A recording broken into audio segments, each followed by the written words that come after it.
Secretary Turner, I've always been interested in mass timber, and across the country, we've discussed many times, insufficient housing and rising costs have created housing challenges and contributed to the growing housing crisis.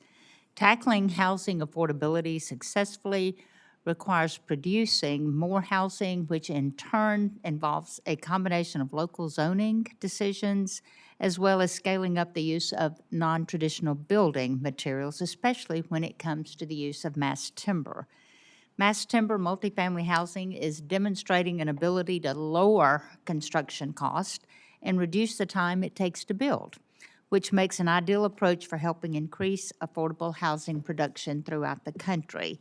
However, I'm concerned that most of the thinking around mass timber is happening as a resource management issue at USDA Forest Service, and that we are missing an opportunity on the housing side to promote and incorporate the actual use of mass timber and getting this started.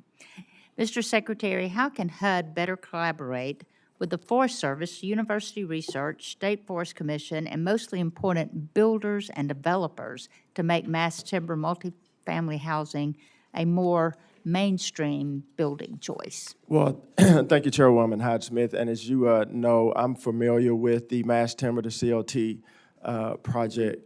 product, and working with the Secretary of Agriculture and the Forest Service and your office were more willing to do so to make sure the use of this mass timber, which is a great product that I'm familiar with in building multifamily.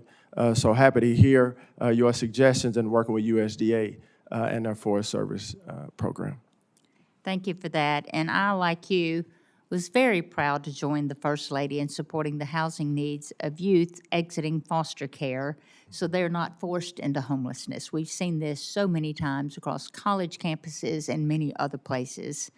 And I would be remiss not to acknowledge the truly transformative role that Chair Collins has played in this initiative and the broader response to youth homelessness. Ensuring successful partnerships with child welfare agencies providing housing support without creating housing dependency is certainly an approach that we should try and replicate as often as possible. Mr. Secretary, your budget request includes proposals to clarify eligibility and to allow for the reallocation of funds that no longer have an identified need. Based on the conversations and roundtables you have had with youth, could you explain why these changes are needed? Yes, ma'am, and it has been a great privilege to travel around and meet with our foster youth and partner with yourself and other members, Senator Collins and the First Lady, in taking care of our foster youth as they age out of the foster care systems. As I said, many of them end up homeless, a quarter of them, if you will, end up homeless after aging out.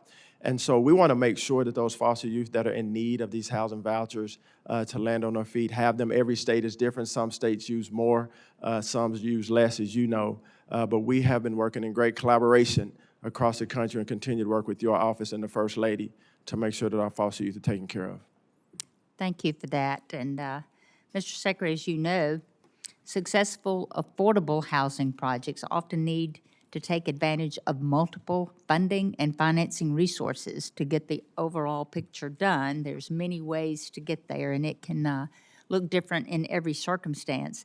This could take the form of grants, loans, tax credits, and other incentives. Mm-hmm. As the former executive director of the White House Opportunity and Revitalization Council during President Trump's first term, I know that you are deeply familiar with one of the better ways to incentivize investments, opportunity zones, an idea championed by Senator Tim Scott. These opportunity zones are almost exclusively census tracts that include low-income communities with higher poverty rates, lower medium incomes, and a greater need for economic revitalization. Mr. Secretary, there are 100 opportunity zones in Mississippi. And while I do not expect you to know the particulars of any specific one in my state, I am curious to hear from you how an opportunity zone designation in combination with other financing sources can increase the affordability housing supply for states like mine. Yes, ma'am. Thank you for your question. So opportunity zones, as you know, have been very transformative in our country. And the simple of it is that public-private partnerships really are what make opportunity zones successful. And so I'm looking forward to the continuation and the permanency of opportunity zones in our country as it pertains to operating businesses and creating more affordable homes. So public-private partnerships are crucial and key in opportunity zones. Thank you for putting those pieces together, because that is so critical, as we well know. Thank you for that answer.